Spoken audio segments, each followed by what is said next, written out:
What's going on, guys? Stefan here with you, S&E's Garage. Behind us here, we have our latest rescue mission.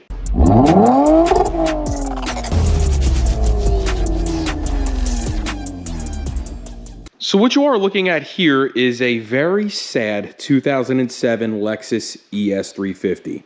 Now, from the outside, it doesn't look sad at all. It actually shows really well, minus the yellow headlights. This side from here over is this car's best angle. This side of the body is extremely clean. The wheels are in nice shape. They're not curbed. It's got some nice tires on it. Back here is also a rather nice angle of the car. But once we get over to this side, you're going to see some body damage here. A lot of this, we're super lucky. It feels like paint transfer. The previous owner of this car parked it in a parking garage where he worked. He was actually a chef at Hell's Kitchen in Atlantic City, which is actually pretty cool. But anyhow, where his parking spot was, there was a white pole on either side, and it was very tight to get the car in. And he unfortunately at some point kissed it. So you'll see here, again, it's just paint transfer. Most of this, I think, will come right off. And then we also have a little bit up here too. This is a little bit dented, and hopefully a lot of this comes out. But other than that, the exterior of this car looks to be in fantastic shape. Now, for some reason, I don't know what it is with Lexuses of this generation. For some reason, the leather in these cars just does not hold up. So with 189,000 miles, these seats are absolutely roached out. You'll see that the driver's seat is completely destroyed. The passenger seat is not far behind it.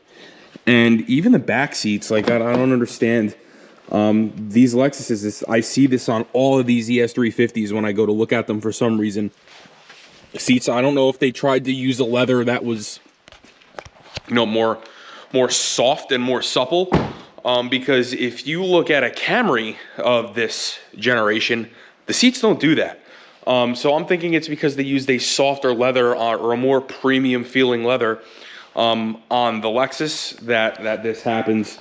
So with that's this car's biggest cosmetic issue is the seats. Now, that's not the only issue the car has. This car was actually destined for the junkyard, so let me explain, and I'll tell you why we bought it. So this car has passed through 3 generations of one family. So it was a grandmother's car. She gave it to her daughter, and then her daughter gave it to her son, which is who I bought it off of. So it's technically a 3-owner car, but it's been passed around the same family. So I don't know how the title looks. I'll have to look. Maybe I'll run a Carfax on it. It's probably on paper a 2-owner car, but it's passed hands 3 times within one family. Now, the issue that this car is having right now is once you get it up on the highway, you get it up to about 55, 65 miles an hour, and you hit the gas, the whole front of this car shakes like an absolute banshee. And the owner of the car, you know, got, you know, pretty afraid of that because it feels a lot worse, like a lot worse of a problem than it actually is. This is something that I have repaired on several of these cars, so I knew what it was going into it. I let the gentleman know, hey, listen, this is really all you need to do to fix the car. He also had another mechanic look at it that said the same thing, but they decided to cut their losses, and that's where I stepped in. So we picked this car up for $1,500, $1,500. And I just did one of these about 8 months ago. It was a 2008, so it was 1 year newer with this than this, with about 50 or 60,000 less miles. And that one sold for $6,500, if I remember correctly. Now, I don't know what happened in the past 7-8 months, but this thing only books out for like $4,500 on the high side in excellent condition with this mileage. So I don't think that I'm going to go all out and try to make this car perfect because I don't see getting a return with that. You know, if I spend $500-600 on the interior of this car, I'm at $2,000 there, and I haven't even fixed the drivability issue. And I just don't think it's going to be worth it to do that. I think this is going to be detail it, get it as clean as I can, and then slap some seat covers on it and call it a day. But let me get your guys' opinion. Do you want to see me reupholster these seats like we did with the last ES we had? You know, take the seats out, put new leather on them, and make this thing look mint? Or do we get this thing mechanically sorted and make it a nice, reliable car for somebody? Let me know what you guys think in the comments down below. Now, this engine right here is what makes these cars special. This is Toyota's and Lexus's 3.5 liter 2GR FE. Quite literally one of the best V6 engines made by any manufacturer, not just Toyota. This engine is bulletproof. It will run forever, it will last forever, and it'll make good power doing it. This thing makes about 270 horsepower, and I want to say around 240, 250 foot-pounds of torque. So it is by no means a slouch. It'll get this thing up to 60 miles an hour in just about 6 seconds, which for a four-door family sedan, mid-size sedan that's front-wheel drive, I think that's pretty impressive. And because this is a single family-owned vehicle, it has been very well maintained. If you take a look right here behind the dipstick, you'll see a brand new alternator. If we go ahead and pop this engine cover off, under here you'll see some nice new ignition coils. This thing has had a fresh tune-up. It's got new ignition coils, all 6 of them. It's got new spark plugs. It's got a new alternator. It's got a new drive belt. They put some money into this car to keep it on the road, and it shows. If we go ahead and pop this oil, I have to watch my finger here. I got a really bad cut on my hand, so I can't even really be working.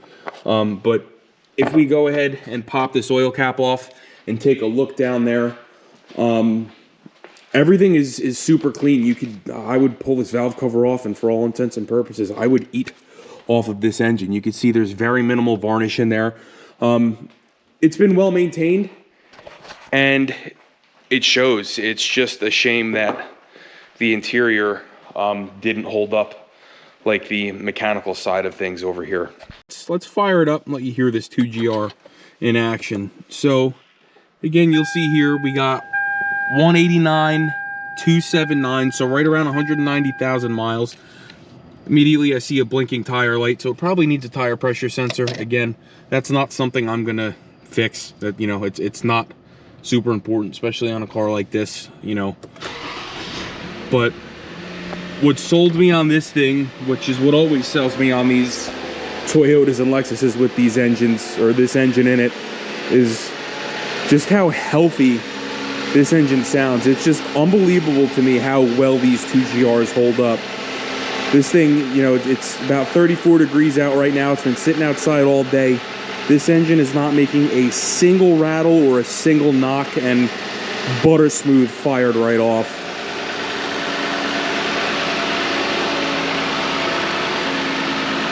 I definitely think this will be a nice car for somebody. I'm probably going to list it for between $3,800 and $4,200, depending on how far we go with the interior.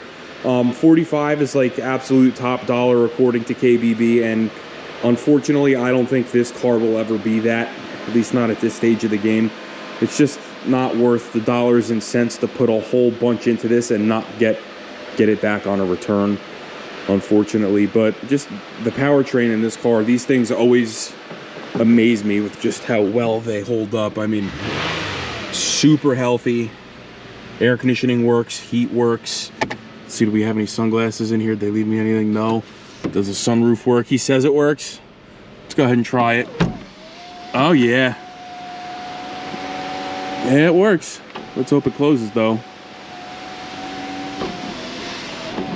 Yep. Everything's good here. Glove box. There's the owner's manual and everything in there. Let's see. Radio work. I didn't even test this. I'm in a metal building right now, so I might have a hard time getting reception. Yeah, radio works. It's dual climate, so your passenger can have a different temperature than you. One thing that is an issue here is this window will go down from the passenger switch, but it won't go up. So I'm probably gonna have to go on eBay, get one of them switches. You'll see if we hit it here, it'll go right up. But other than that, everything in here is excellent. It is due for an oil change. Unfortunately, they take it to Jiffy Lube. we're not going to do that. We are going to treat it to a nice synthetic oil change with a Toyota filter before we send it on its way. And I'm probably going to pay somebody to detail this one just to get these gray carpets to not look black anymore, because they are absolutely awful. I haven't even looked in the trunk yet. Let's go ahead and take a look in the trunk.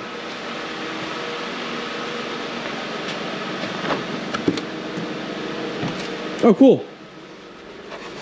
I noticed that was missing.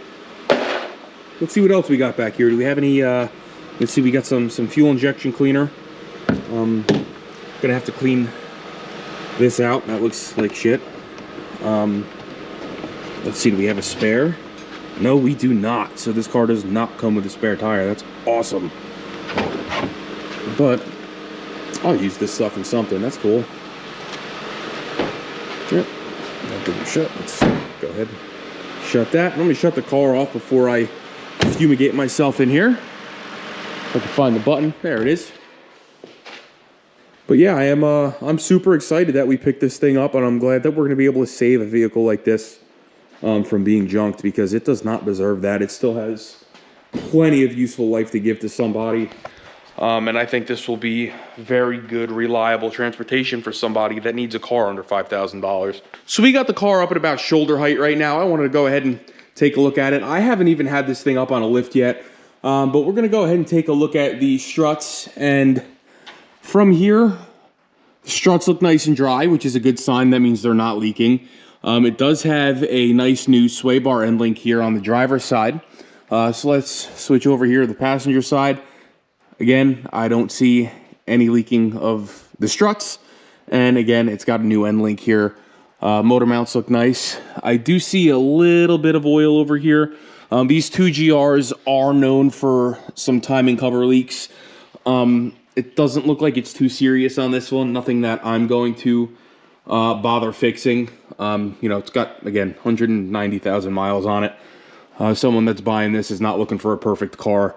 And, you know, leaks are common on cars as they get up in this high of a mileage. If it's not actively leaving drips on the ground, you don't touch these.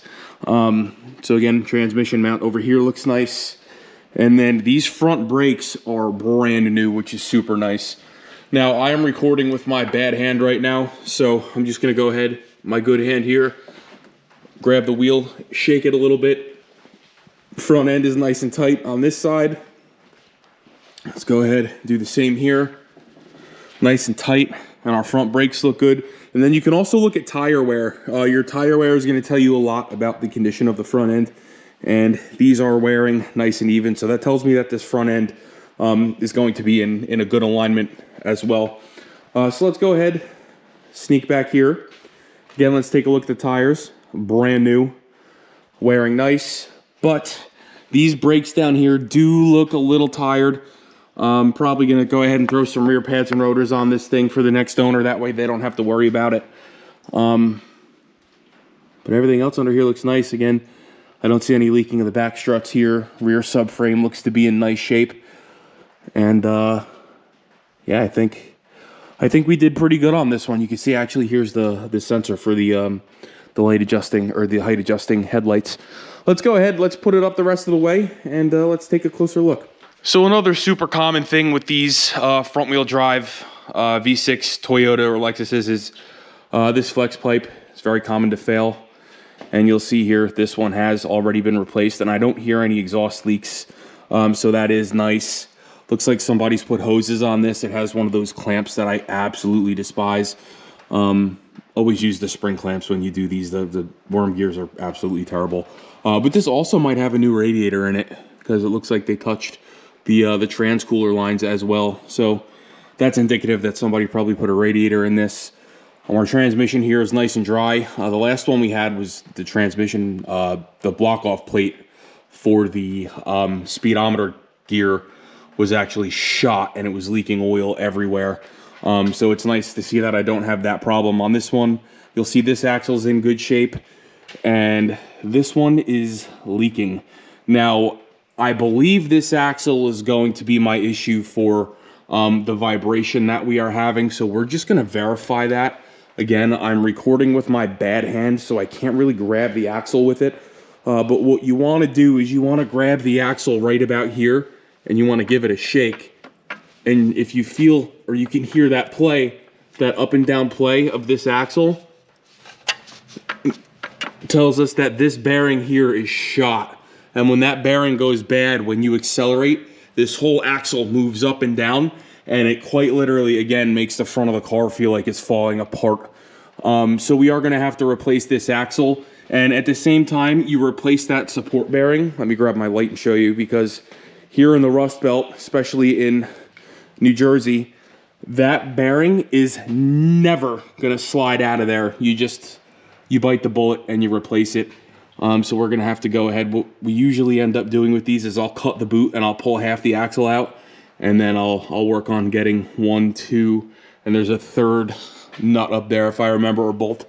Get all of them out, and then you pull the axle out with that, and it just makes the job 10 times easier. But again, let's walk the rest of the car, check the rest of the exhaust. And everything here looks pretty nice. That might be, is that a dent there? I can't tell if that's dented or not.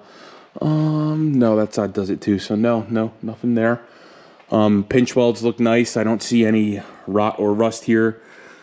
The torque box looks good. That's what this area right here is called, the torque box. But somebody neglected to install those plugs, which is never a good thing. That should have been done at the PDI. They're probably not in place back here either. Nope, you'll see here, they're wide open. So if you work at Toyota or Lexus, make sure you're putting those plugs in. And then the rest of the exhaust under here looks nice as well. The dual outlets here that the ES and the V6 Camrys have look pretty nice. It's just a shame they're not a true dual. So let me know in the comments down below, what do you think? Do I go absolutely bonkers on this thing, reupholster these seats, and make this car look brand new and lose a little bit of money, but give somebody a better car? Or do we get the interior detailed as best as we can, slap some seat covers over this thing, and do the brakes, do the axle, and somebody will have a nice, reliable car with some nice seat covers in it? Again, let me know in the video description, or let me know in the comments, rather, what you think. Thank you guys so much for watching. You guys make this stuff possible. I'm glad that the first car that we're doing here for the year is going to be a Lexus. Toyota, Lexus, they're my niche. You guys know that, those of you that are returning viewers. This is our bread and butter. We know these cars very, very well, especially the 2GR. I've had a vehicle with a 2GR in it since 2010. It's just, they're my thing. I have a very special place in my heart for this powertrain. And Jesus, how many cars have I had with the 2GR in it? I couldn't even tell you. But again, like, share, subscribe, stay tuned. Once my hand is healed up, we're going to be putting an axle in this thing. We're going to be doing some brakes, and then we're going to go ahead and clean it up and cut her loose.